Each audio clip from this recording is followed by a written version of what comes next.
ربی زدنی علما اللہم ربی زدنی علما۔ تمام قسم کی تعریف، کبریائی، بڑائی، بزرگی اللہ وحدہ لا شریک کے لائق و زیبا ہے، جو ہم سب کا خالق، مالک اور رازق ہے۔ درود و سلام کا نزول ہو تمام انبیاء اکرام پر، بالخصوص اللہ کے آخری نبی تاجدار مدنی احمد مصطفیٰ محمد مصطفیٰ خاتم الانبیاء سید الرسول جناب محمد رسول اللہ صلی اللہ علیہ وسلم پر۔ اللهم صل على محمد وعلى آل محمد كما صليت على إبراهيم وعلى آل إبراهيم إنك حميد مجيد۔ اللهم بارك على محمد وعلى آل محمد كما باركت على إبراهيم وعلى آل إبراهيم إنك حميد مجيد۔ محترم بزرگوں، دوستوں، اسلامی بھائیوں، خطبہ مسنونہ کے بعد میں نے سورۃ البقرہ سورہ نمبر 2 کی آیت نمبر 264 کی تلاوت کی۔ اس آیت میں اللہ تبارک و تعالی نے اہل ایمان سے مخاطب ہو کر کے فرمایا اور کچھ اہم تعلیمات بھی فرمایا کہ یا ایھا الذین آمنوا لا تبطلوا صدقاتکم بالمن والاذی، کہ اے ایمان والو احسان جتا کر اور غریب کو تکلیف دے کر اپنے صدقوں کو باطل نہ کرو۔ کالذی ينفق مالہ رئاء الناس ولا یؤمن باللہ والیوم الآخر، اس شخص کے مانند جو اپنا مال لوگوں کو دکھانے کے لیے خرچ کرتا ہے اور اس کے دل میں نہ اللہ پر ایمان ہوتا ہے نہ آخرت پہ ایمان ہوتا ہے۔ فمثلہ کمثل صفوان، اس کی مثال اس چٹان جیسی ہے، علیہ تراب، جس پہ تھوڑی سی مٹی ہو، فاصابہ وابل، اس پر آسمان سے زوردار بارش ہوتی ہے، فترکہ صلدا، اور اس چٹان کو پوری طرح سے صاف کر کے چھوڑ دیتی ہے۔ لا یقدرون علی شیء مما کسبوا، یہ اپنی کمائے ہوئے اعمال پر قدرت نہیں رکھیں گے، ریاکار۔ واللہ لا یہدی القوم الکافرین، اور اللہ کافروں کو ہدایت نہیں دیتا ہے۔ اس آیت میں حضرات دو اہم باتیں بتائی گئی ہیں۔ پہلی بات، کسی کو صدقہ دینے کے بعد احسان جتانا یہ بری بات ہے، اور کسی کو دینے کے بعد چونکہ ہم اسے دیے ہوئے ہیں اسے تکلیف دینا، اسے حقیر سمجھنا، اسے ذلیل کرنا یہ بھی بری بات ہے۔ تو اللہ تبارک و تعالی نے صدقہ کر کے احسان جتانے اور صدقہ کرنے کے بعد غریب کو تکلیف دینے سے انسان کی نیکیاں کیسے برباد ہوتی ہیں، اس کے لیے تفصیل اور تشبیہ بیان کی ریاکار انسان کی۔ کہا کہ جیسے ایک ریاکار انسان جس کے دل میں نہ آخرت کا اجر و ثواب کی امید ہے نہ اللہ تبارک و تعالی کی رضا کی اسے امید ہے، خرچ کرتا ہے لوگوں کو دکھانے کے لیے، تو یہ خرچ کر کے بھی اس کا خرچ بے فائدہ ہے کہ اسے کچھ ملے گا نہیں اللہ کے پاس۔ ویسے ہی تمہارے صدقے باطل ہو جاتے ہیں احسان جتانے سے اور دوسروں کو تکلیف دینے سے۔ پھر اللہ تبارک و تعالی نے ریاکار انسان کی نیکیاں کیسے برباد ہو جاتی ہیں اس کو سمجھانے کے لیے ایک مثال اس آیت میں اللہ تبارک و تعالی نے پیش کیا کہ ایک چٹان ہے، چٹان پہ تھوڑی سی مٹی ہے، وہاں کوئی انسان بیج ڈالتا ہے، چٹان پہ کوئی چیز نہیں ہے، کوئی چیز اگ نہیں سکتی، تھوڑی دیر کے لیے فرض کر لیجئے کہ تھوڑی سی مٹی وہاں پر ہے، اگنے کے کچھ امکانات ہیں، اس مٹی پہ کسان نے بیج ڈالا اور ہوا یہ کہ آسمان سے بہت زوردار بارش ہوئی اور وہ ساری مٹی بن گئی۔ تو جس طرح سے اس چٹان پہ کوئی پودا اگ نہیں سکتا اس لیے کہ مٹی کو بارش بہا لے گئی، اسی طرح سے ریاکار انسان جہاں خرچ کرتا ہے ریاکاری کے جذبے سے اس کا خرچ بھی اسی طرح سے بے فائدہ ہوتا ہے، اس کے خرچ کا کوئی بھی نتیجہ نہیں نکلتا اور اس کا خرچ بھی اللہ تبارک و تعالیٰ کے پاس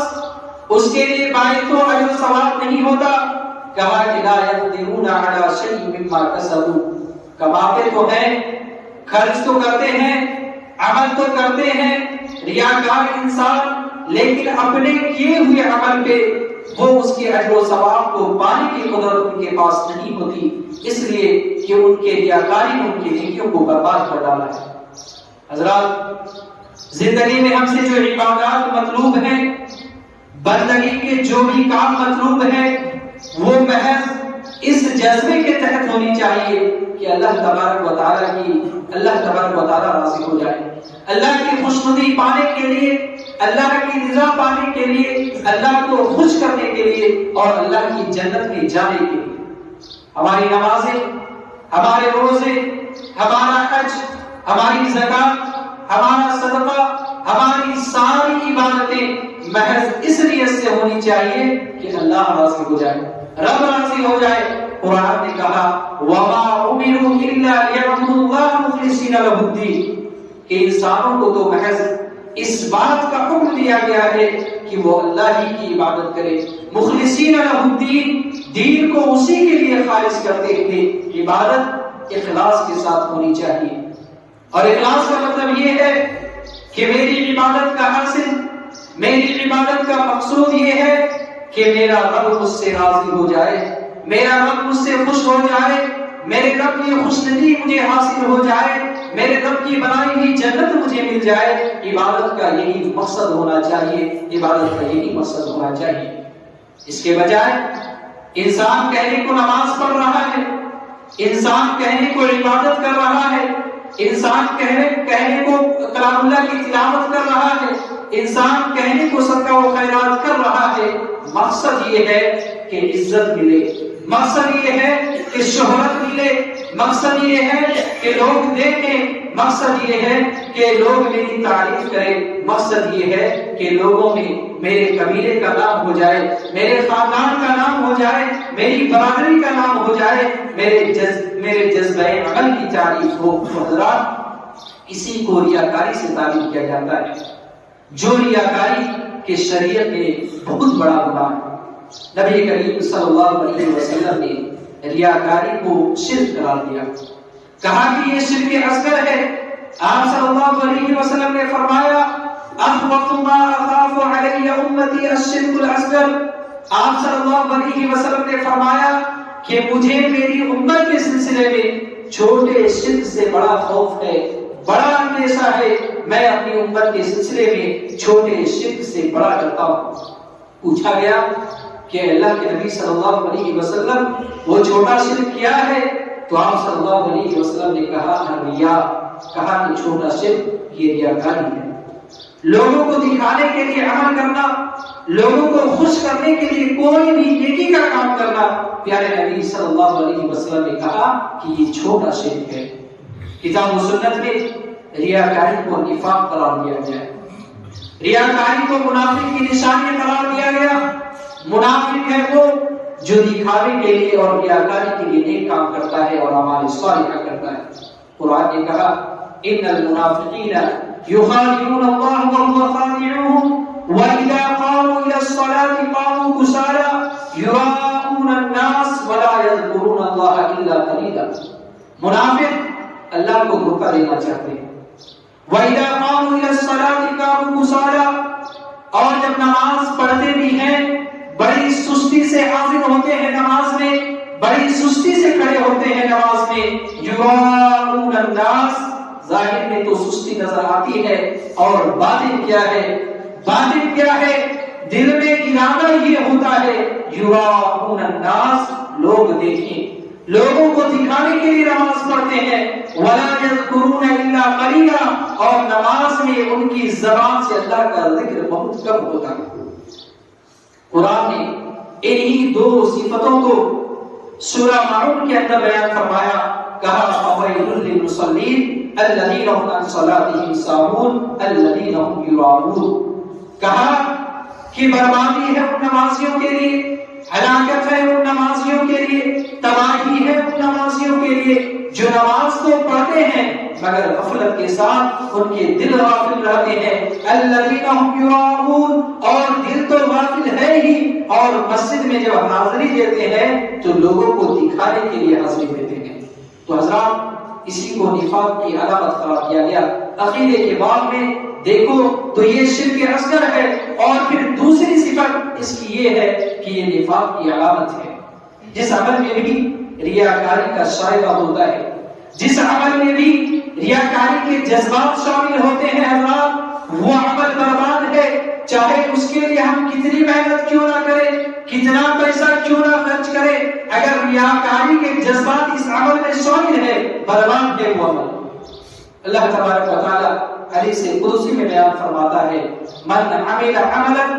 اشرک فیہ معی ترکتہ وشرکہ، کہ جو شخص کوئی عمل کرے مگر اس عمل میں میرے ساتھ کسی کو شریک کر بیٹھتا ہے. اور شریک کرنے کا معنی یہ ہوا کہ اللہ کی رضا اور اللہ کی خوشنودی چاہنے کے ساتھ ساتھ یا اس کے بجائے جذبہ یہ ہے کہ لوگ خوش ہو جائے، میرا نام ہو جائے، میں مشہور ہو جاؤں، میرے قبیلے کا نام، میری برادری کا نام وغیرہ وغیرہ. اللہ کہتا ہے ترکتہ وشرکہ، کہ ایسے عمل کو میں کبھی قبول نہیں کرتا. ایسا عمل اور ایسا عمل میری نظروں میں مردود ہے، ناقابل قبول ہے. حضرات، ریاکاری اتنی بری بلا ہے،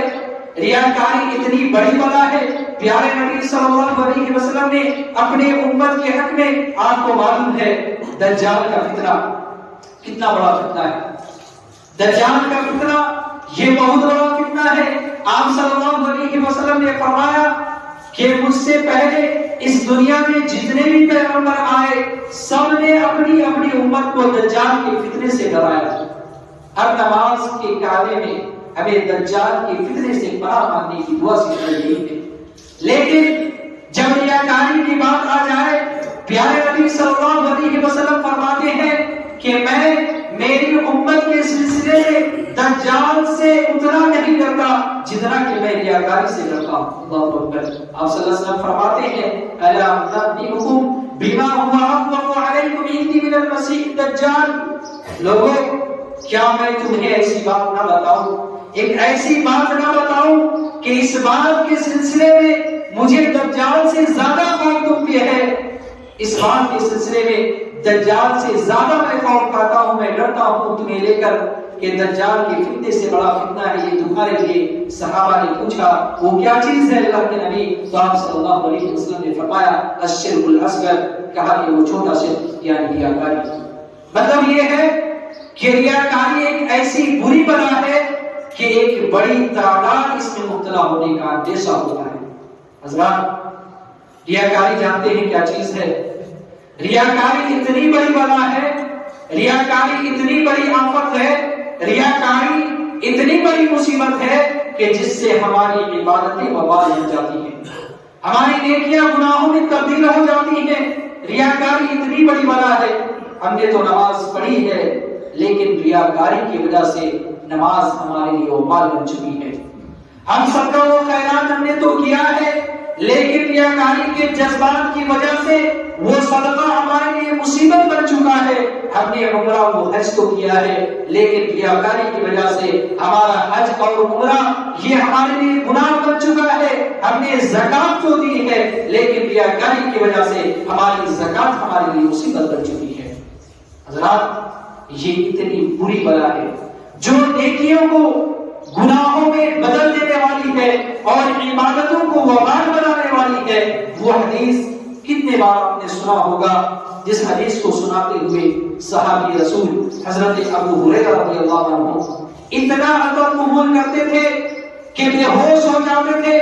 حدیث کا تھوڑا سا حصہ سناتے بے ہوش ہو جاتے، ہوش میں آتے پھر حدیث کا تھوڑا سا ٹکڑا بیان کرتے پھر بے ہوش ہو کر کے جاتے. حدیث تو مذکور ہے لیکن سوال یہ ہے کہ میں ہوں کہ آپ کبھی ہم نے اس حدیث کا اتنا اثر نہیں لیا ہوگا. صحابہ بے ہوش ہو رہے ہیں، صحابی بے ہوش ہو رہے ہیں، اپنے اخلاص کے باوجود،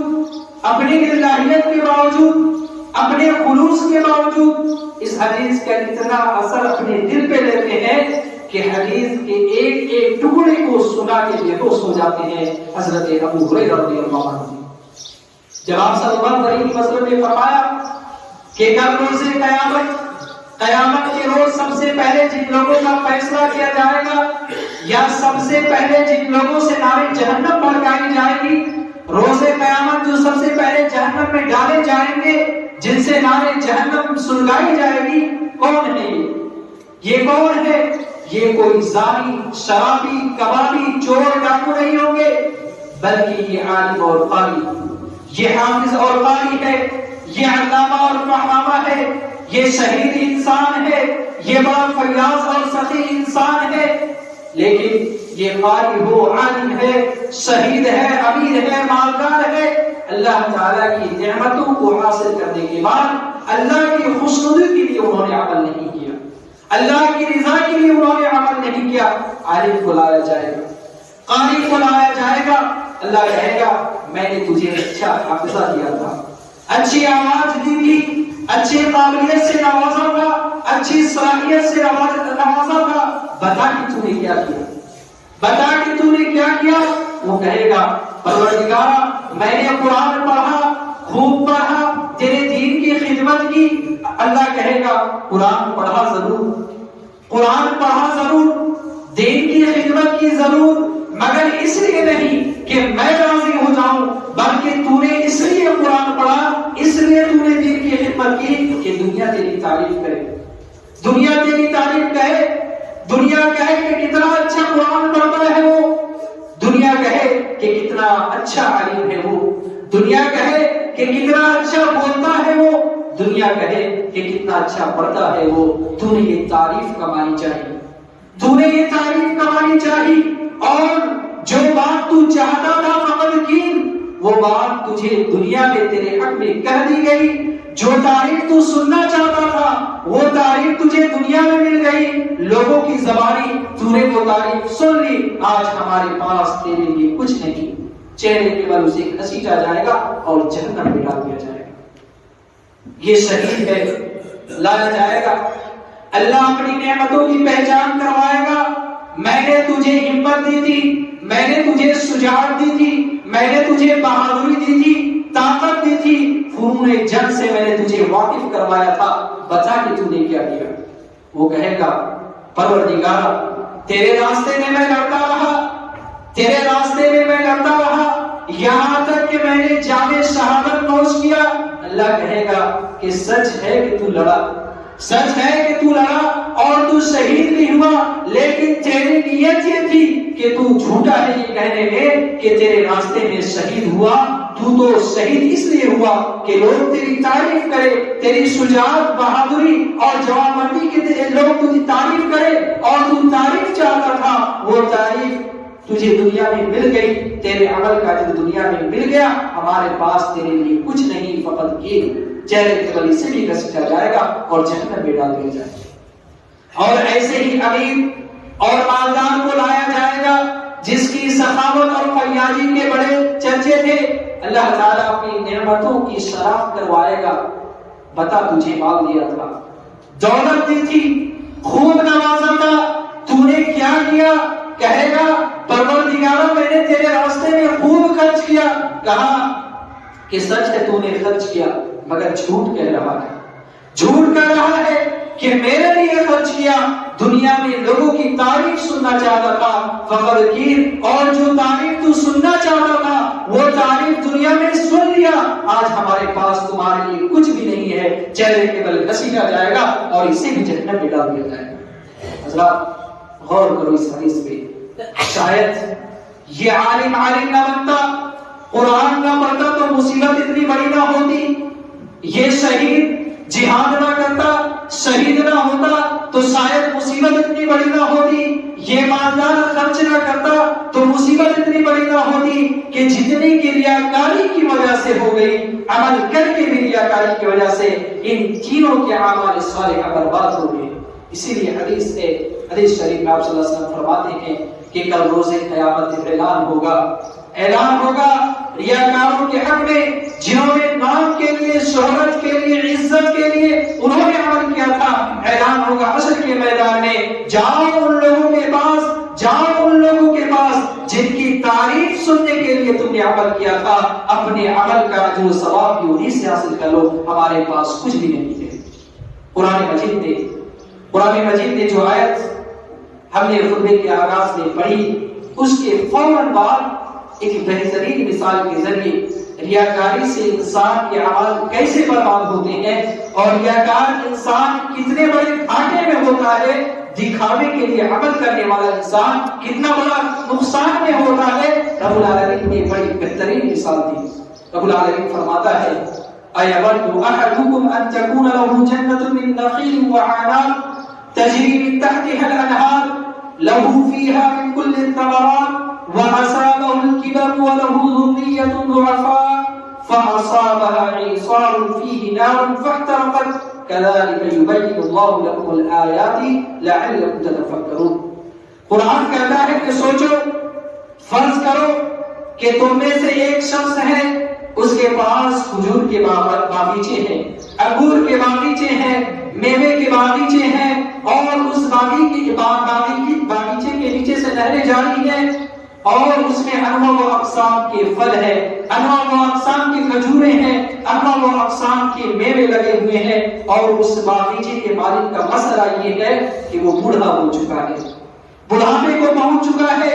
اور اس کی سرپرستی میں چھوٹے چھوٹے بچے ہیں، اس کی سرپرستی میں چھوٹے چھوٹے ننھے بچے ہیں، بچے خود کما نہیں سکتے ہیں، محنت نہیں کر سکتے ہیں، اور یہ اپنے بڑھاپے کی وجہ سے بھی محنت نہیں کر سکتا ہے۔ آپ کو معلوم ہے یہ احساس جو قرآن پیش کر رہا ہے، یہ ان بزرگوں سے پوچھو جو بڑھاپے کو پہنچ چکے ہیں اور جن کی سرپرستی میں ابھی چھوٹے کم سن اولاد ہیں۔ باپ ہونے کی حیثیت سے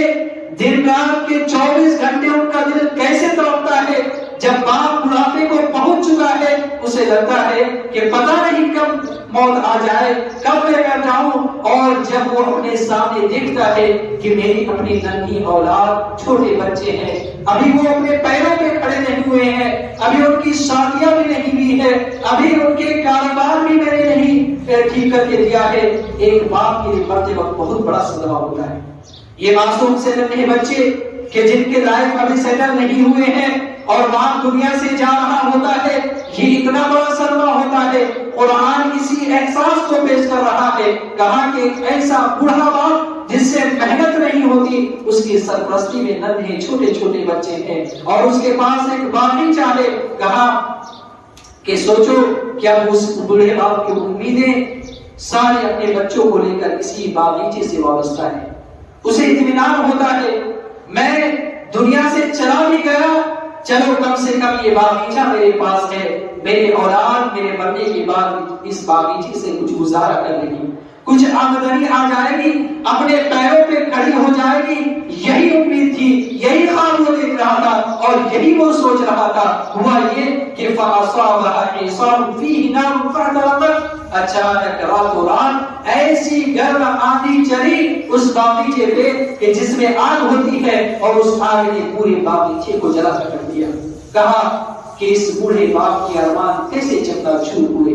اس بوڑھے باپ کے خواب کیسے ادھورے رہ گئے، اور یہ بوڑھا باپ کیسے تڑپتا ہے اپنی اولاد کو لے کر۔ روزے قیامت ریاکار بھی ایسے ہی تڑپیں گے، وہ سمجھیں گے کہ ہمارے پاس بہت سارے اعمال ہیں، جیسے یہ دیکھتا ہے کہ ہمارے پاس باغیچہ ہے، فلاں ہے، تو ویسے ہی وہ سمجھے گا کہ میرے پاس بہت سارے اعمال ہیں جو میں نے کیے ہیں، اور نیکیاں تو ہم نے بہت کی ہیں، لیکن ان کے سارے خواب ادھورے رہ جائیں گے، اس کے سارے ارمان چکنا چور ہو جائیں گے۔ جب قیامت کے اس روز وہ دیکھے گا کہ ریاکاری کی وجہ سے اس کے سارے اعمال برباد کر ڈالے۔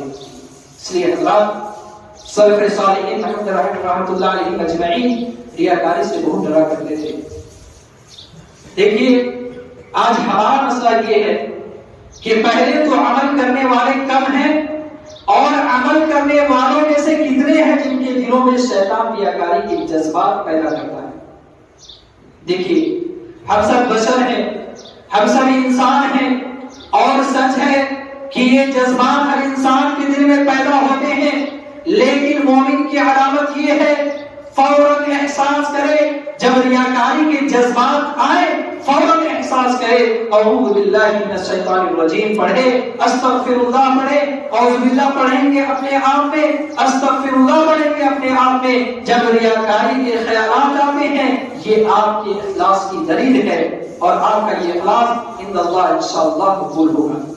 جب آپ اتنا کرتے ہیں کہ جیسے ہی یہ ریاکاری کے جذبات آتے ہیں اب اعوذ باللہ پڑھ لیتے ہیں، استغفر اللہ پڑھ لیتے ہیں۔ سلف کتنا ڈرا کرتے تھے۔ امام مسلم نے حدیث بیان کی، حسین بن عبد الرحمن رحمۃ اللہ علیہ کہتے ہیں کہ میں مشہور تابعی سعید بن جبیر کی مجلس میں تھا۔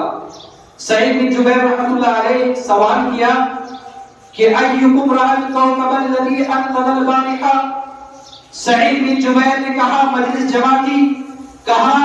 کل رات جو شہاب ثاقب ستارے آسمان سے ٹوٹ کے گرا تھا کس نے دیکھا تم میں سے؟ حسین بن عبد الرحمن کہتے ہیں میں نے کہا کہ میں نے دیکھا تھا۔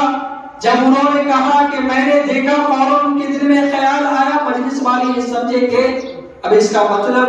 میرے دیکھنے کا مطلب کہ میں رات میں جاگ رہا تھا،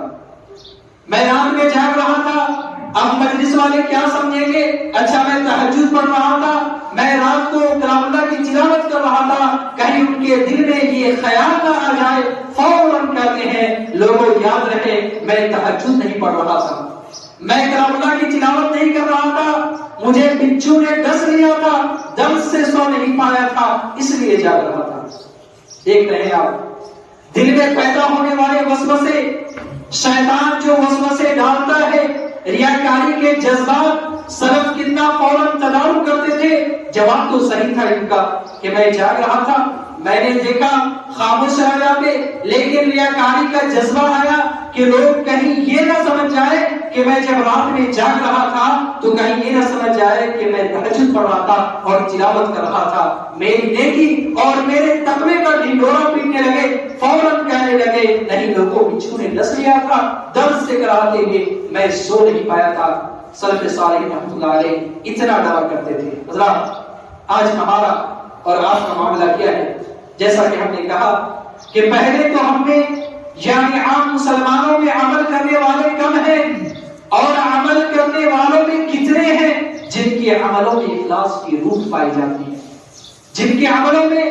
اخلاص کی روح پائی جاتی ہے۔ یاد رکھو شیطان ایسے ایسے انداز سے اور ایسے ایسے اسالیب سے ہم سے ریاکاری کرواتا ہے۔ آئیے دیکھتے ہیں کہ کس طرح سے شیطان ہم سے ریاکاری کرواتا ہے۔ دیکھیں مثال کے طور پر میں ایک مثال دیتا ہوں کہ میں لوگوں سے کہتا ہوں بار بار کہتا ہوں کہ دیکھیے ریاکاری کیسی ہوتی ہے، دعا کیجئے کہ اللہ مجھے اخلاص کی توفیق دے۔ بار بار کہتا ہوں میں یہ بار بار کہتا ہوں کہ دعا کیجئے کہ اللہ مجھے اخلاص کی توفیق دے۔ لوگوں سے کہتا ہوں کہ دعا کیجئے مجھے اللہ اخلاص کی توفیق دے، دعا کیجئے اللہ مجھے اخلاص کی توفیق دے۔ دعا تو اچھی بات ہے، اور جب میں آپ سے ریکویسٹ کر رہا ہوں یہ بھی اچھی بات ہے، لیکن بار بار جب میں آپ سے ہر مجلس میں دعا کے لیے کہتا ہوں کہ اللہ مجھے اخلاص کی توفیق دے، دعا کیجئے کہ اللہ مجھے اخلاص کی توفیق دے، شیطان یہاں مجھ سے خود ریاکاری کروا رہا ہوتا ہے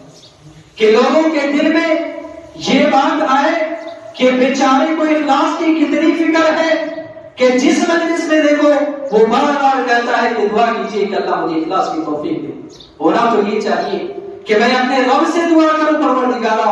مجھے اخلاص کی توفیق دے۔ رب سے مانگو، 1000 بار مانگو، اور لوگوں کے سامنے بار بار 1000 بار بولنا کہ دعا کیجئے اخلاص کی توفیق دے، اللہ مجھے ریاکاری سے بچائے۔ سچ ہے کہ انسان کبھی اچھے جذبات سے بھی بولتا ہے۔ میں یہ نہیں کہتا کہ ہمیشہ ایسا کہنے والا ریاکار ہوتا ہے، میں یہ کہہ رہا ہوں کہ کبھی شیطان اس راستے سے بھی ہم سے ریاکاری کرواتا ہے۔ اللہ نے درجہ لکھتے ہیں کہ کبھی شیطان اس طرح سے ریاکاری کرواتا ہے کہ ہم اپنے آپ کو لوگوں کے سامنے گرا دیں کہ میں کیا چیز ہوں، میری حیثیت کیا ہے، میں خاکسار، میری کوئی حیثیت نہیں ہے، میں بہت ہی چھوٹا ہوں۔ حالانکہ دراصل دل میں جذبہ یہ ہوتا ہے کہ لوگ میری انکساری کی تعریف کریں، لوگ میری عاجزی کی تعریف کریں، لوگ دیکھیں کہ لوگ یہ سمجھے کہ دیکھو اتنا بڑا ہو کے بھی اپنے آپ کو خاکسار بتلا رہا ہے۔ انسان اپنے دل کا ہمیشہ سے جائزہ لے، اپنے دل میں پیدا ہونے والے وسوسوں اور خیالات کا لحاظ رکھے کہ میں کوئی جملہ بول رہا ہوں، کوئی لفظ بول رہا ہوں تو کس لیے بول رہا ہوں۔ حضرات معاف کیجیے گا، آج صورتحال یہ ہے کہ ہمارا جینے کا انداز،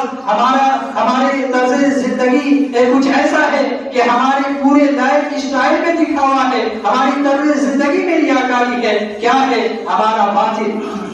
باطن ظاہر سے اچھا ہونا چاہیے ہمیشہ، ہمارا اندرونی حصہ ظاہر سے اچھا ہونا چاہیے ہمیشہ، اور لوگوں کے پیچھے ہماری زندگی اس زندگی سے اچھی ہونی چاہیے جو لوگوں کے سامنے گزرتی ہے۔ لیکن معاملہ الٹا ہوتا ہے، ہمارے باطن کے مقابلے میں ظاہر اچھا ہوتا ہے اور لوگوں کے سامنے ہم اچھے ہیں اور لوگوں کے پیچھے ہم اچھے نہیں ہیں۔ لوگوں کے سامنے جب ہم مجلس میں ہوتے ہیں ہم تقوی کی بات کریں گے، لوگوں کے سامنے جب ہم مجلس میں ہوتے ہیں ہم دینداری کی بات کریں گے، اور جب تنہائی میں جائیں گے تو تنہائی کے گناہ کریں گے۔ انٹرنیٹ پہ بیٹھیں گے، کوئی دیکھ نہیں رہا ہے، جو دیکھیں گے جو من میں آیا کیا نہ جانے کیا دیکھ رہے ہیں، سن رہے ہیں، نعوذ باللہ۔ اور ہم وہ ہیں کہ جب مجلس میں ہوتے ہیں تو ہمیشہ تقوی کی بات کرتے ہیں، دین کی بات کرتے ہیں۔ حضرات یاد رکھو، ریاکاری کے بڑے باریک دروازے ان سے بچنا چاہیے۔ ہمیں دعائیں سکھائی گئی ہیں، شریعت نے ہمیں تعریف دی ہے کہ اللہم طہر قلبی من النفاق وعملی من الریا ولسانی من الکذب وعینی من الخیانہ فإنک تعلم خائنۃ الأعین وما تخفی الصدور۔ اے اللہ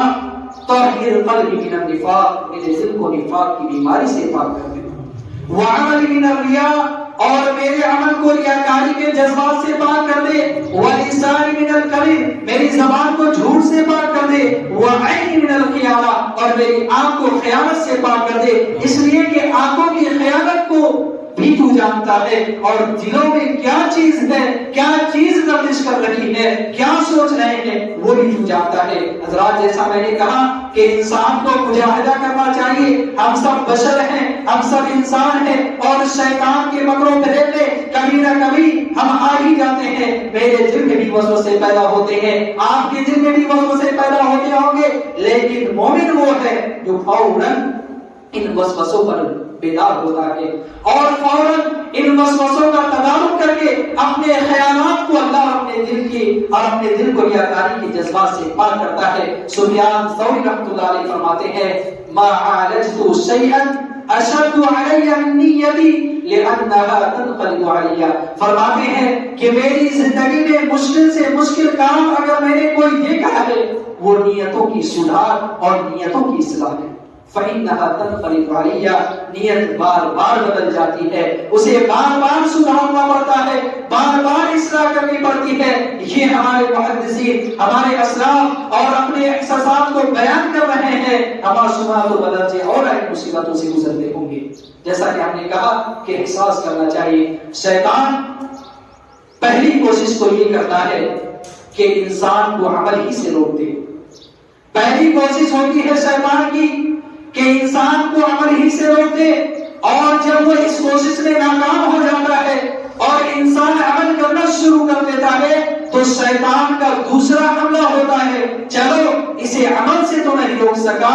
یہ عمل تو کرنے لگا ہے، اب اس کی دوسری کوشش ہوتی ہے کہ اس کی نیت میں کھوٹ ڈال دو، اس کی نیت میں فساد ڈال دو، ریاکاری کے جذبات پیدا کر دو۔ اس سے کیا ہوتا ہے کہ ہماری عبادتیں جو ہے ریاکاری کے جذبات کی وجہ سے گناہوں میں تبدیل ہو جاتی ہے۔ اس لیے حضرات جہاں تک ہو سکے اپنی عبادتوں کو چھپاؤ، اپنی کچھ نیکیوں کو چھپاؤ، اپنے اعمال صالحہ کو چھپاؤ، لوگوں کی نظروں سے بچ کر بھی کچھ عمل کر لو۔ نماز میں فرض میں تو حاضری دینا ضروری ہے، فرائض میں حاضری تو دینی ہی ہے، لیکن سنن و نوافل کے لیے شریعت نے کہا کہ گھر میں پڑھنا تمہارے لیے زیادہ بہتر ہے۔ اس کی بہت ساری حکمتیں ہیں، اس میں ایک حکمت یہ بھی ہے کہ انسان جب گھر میں تنہائی میں پڑھتا ہے بڑا خلوص ہوتا ہے اس عبادت میں، بڑا اخلاص ہوتا ہے اس عبادت میں، اور ریاکاری کے جذبات سے دور ہوتا ہے۔ اس لیے شریعت بعض اوقات ہمیں عبادت کو چھپانے کی تلقین کرتی ہے، اور ساتھ خوش نصیب جو عرش الہی کے سائے میں جگہ پائیں گے، عرش الہی کے سائے میں جگہ پانے والوں میں وہ خوش نصیب بھی ہے جو صدقہ کرتا ہے تو چھپانے کی کوشش کرتا ہے، اتنا چھپا کے دیتا ہے کہ بائیں ہاتھ کو معلوم نہیں ہوتا کہ اس کے دائیں ہاتھ نے کیا خرچ کیا۔ اپنے اعمال کو چھپاؤ، اپنے اعمال کی نمائش نہ کرو۔ یہ بات بھی شریعت بتاتی ہے، اس بات کا ذکر کیے بغیر یہ موضوع ادھورا رہے گا کہ عمل کرنے والا اللہ کے لیے کرتا ہے، اس کے دل میں ریاکاری نہیں ہوتی، وہ عزت شہرت ناموری کے لیے نہیں کرتا، وہ اللہ ہی کے لیے کرتا ہے، لیکن لوگ اس کی تعریف کرتے ہیں، لوگ اس کی تعریف کرتے ہیں۔ اس نے تعریف نہیں چاہی، اس نے شہرت نہیں چاہی، اس نے عزت نہیں چاہی، اس کی تو نیت تھی کہ اللہ راضی ہو جائے، مگر لوگ اس کی انہی عبادتوں کی وجہ سے، اس کی نیکی کی وجہ سے تعریف کرتے ہیں۔ پیارے نبی فرماتے ہیں یہ تعریف انسان کے لیے بہت بڑی بشارت اور خوشخبری ہے۔ صحابی نے کہا اللہ کے نبی صلی اللہ علیہ وسلم میں اللہ کے لیے نیکی کا کام کرتا ہوں، اللہ کے لیے عمل کرتا ہوں، پر لوگ اس عمل پہ میری تعریف کرتے ہیں، کیا لوگوں کی یہ تعریف مجھے نقصان پہنچائے گی؟ آپ صلی اللہ علیہ وسلم نے فرمایا دل کا عاجل بشر المؤمن، کہا کہ یہ تو بہت بڑی بشارت ہے جو اللہ آخرت سے پہلے دنیا میں اپنے مخلوق کی زبان تمہیں سنا رہا ہے۔ البتہ یہ بات ضرور ہے کہ اگر کبھی تعریفی کلمات ہماری سماعتوں سے ٹکرا گئے، پہلے تو منہ پہ کسی کی تعریف نہیں کرنی چاہیے، وقت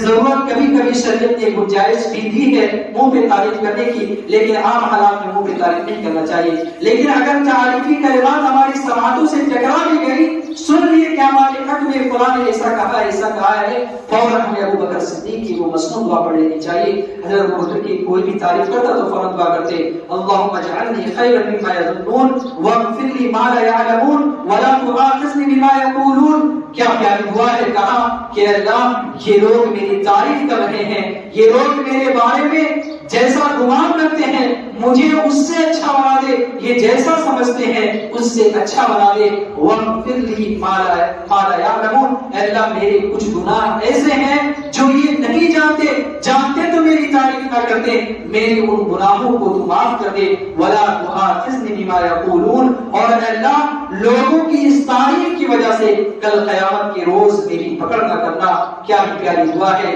تواضع ہے، عاجزی ہے، انکساری ہے، اخلاص ہے۔ کہنا یہ ہے میرے بھائی کہ انسان کو مجاہدہ کرنا چاہیے، کوشش کرنی چاہیے، کوئی بھی عبادت کرتے وقت ریاکاری کے جو جذبات پیدا ہوتے ہیں استغفار کرنا چاہیے اور